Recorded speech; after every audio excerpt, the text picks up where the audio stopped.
Bonjour Xanat, Bonjour voilà. Yves. Je viens te voir et te faire une petite conférence, une petite interview parce que bon, tu es une personne depuis une trentaine d'années, tu t'intéresses à tout ce qui est problématique au niveau des yeux.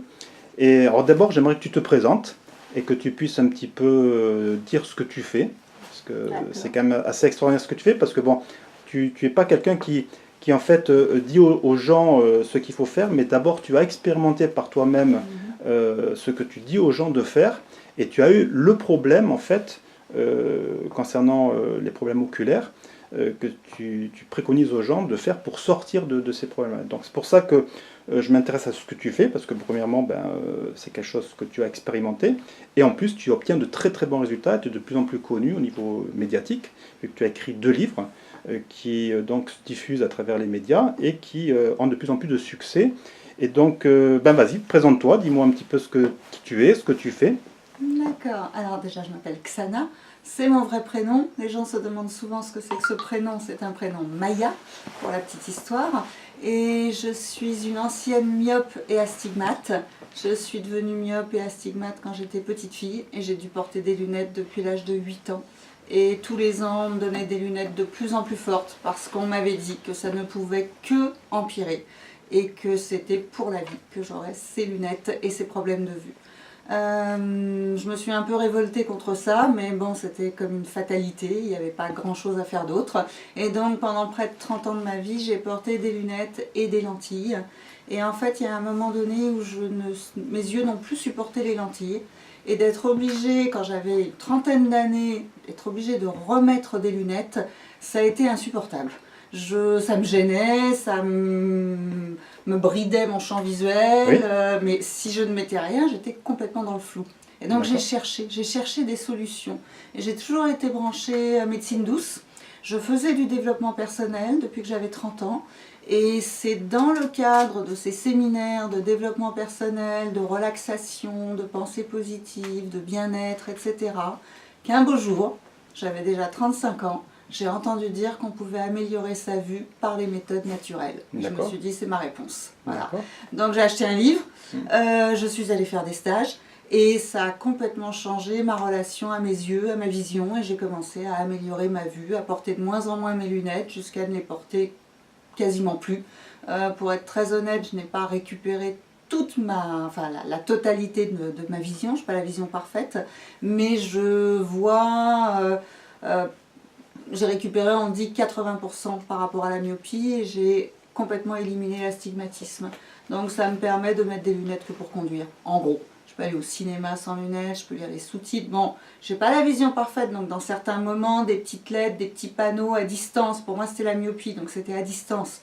Je les vois pas parfaitement, mais d'être passé de quelqu'un qui avait besoin de béquilles, parce que c'était vraiment ça, non-stop, à quelqu'un qui peut vivre non-stop sans lunettes, ça a été vraiment une super victoire.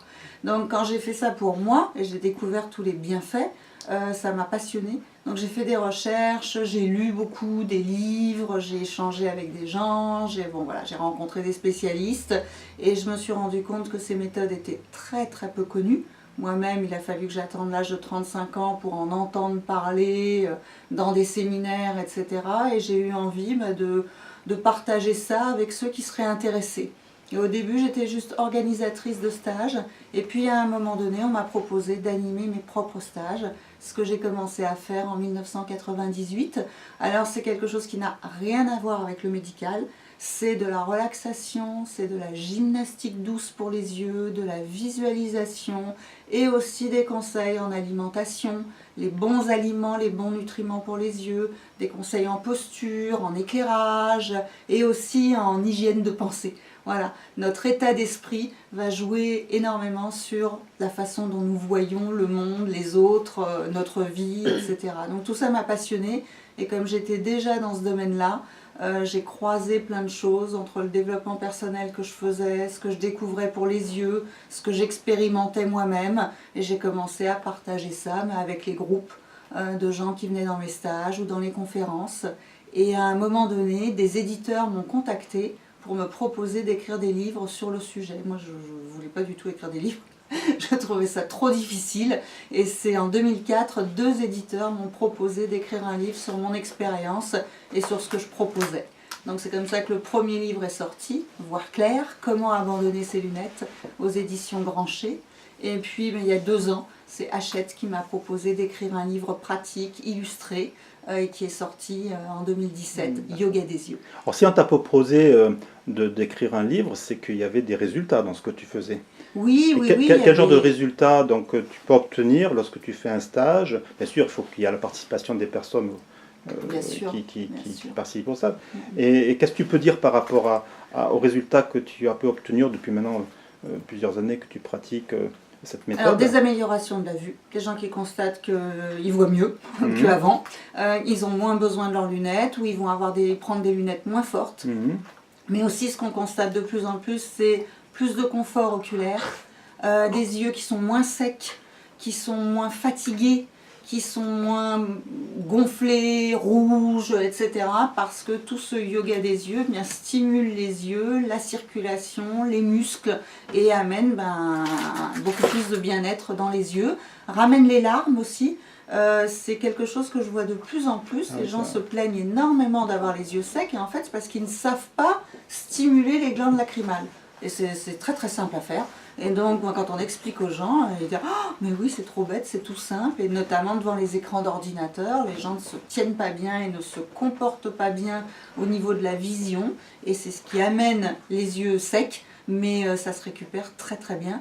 Donc voilà, ça va être des choses comme ça, très concrètes, mais de confort. Et puis éventuellement, pour certains, ça peut pas être, enfin, c'est pas forcément pour tous, mais pour certains, d'amélioration de la vue. Et il y a tout un tas de gens qui disent qu'ils n'ont plus besoin de lunettes après un stage, mais aussi bien sûr la pratique. Hein, donc, dès le premier stage, dès le premier week-end de stage, oui. Tu constates que durant les 2 premiers jours de ton stage, les gens déjà ont des résultats, quoi. Oui, tout à fait. Moi régulièrement, je fais prendre des repères en début de stage, pour que les gens se rendent compte d'où ils viennent, d'où ils sont partis, comment ils voyaient au début du stage et comment ils voient au fur et à mesure du stage. Et régulièrement, il y a des gens qui disent « mais ça je ne le voyais pas, maintenant je le vois ».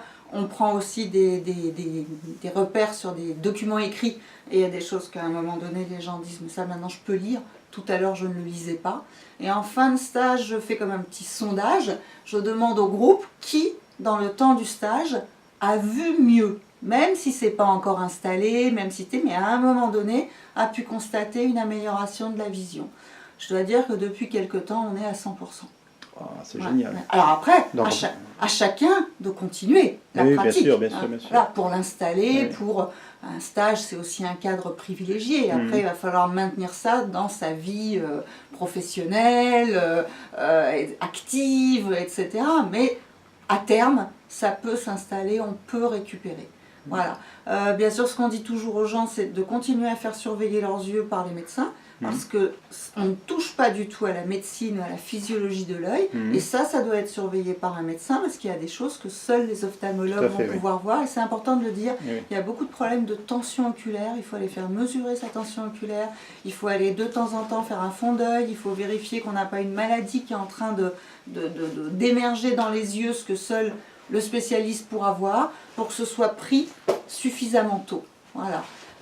Les conseils en alimentation font énormément de bien aussi, les compléments alimentaires, c'est très important pour la santé des yeux et ça peut vraiment aider à se mettre à l'abri de tout un tas d'ennuis, si je peux dire. Donc voilà, c'est aussi beaucoup un rôle de prévention, de faire prendre conscience aux gens que leurs yeux sont importants et qu'il y a des choses à faire pour. Voilà. Eh bien, j'ai pas des questions à te poser parce que vraiment tu as répondu à pratiquement toutes tes questions. Je te remercie beaucoup, Zanat. Avec plaisir. Et merci de cet accueil. Merci. Au revoir. Au revoir.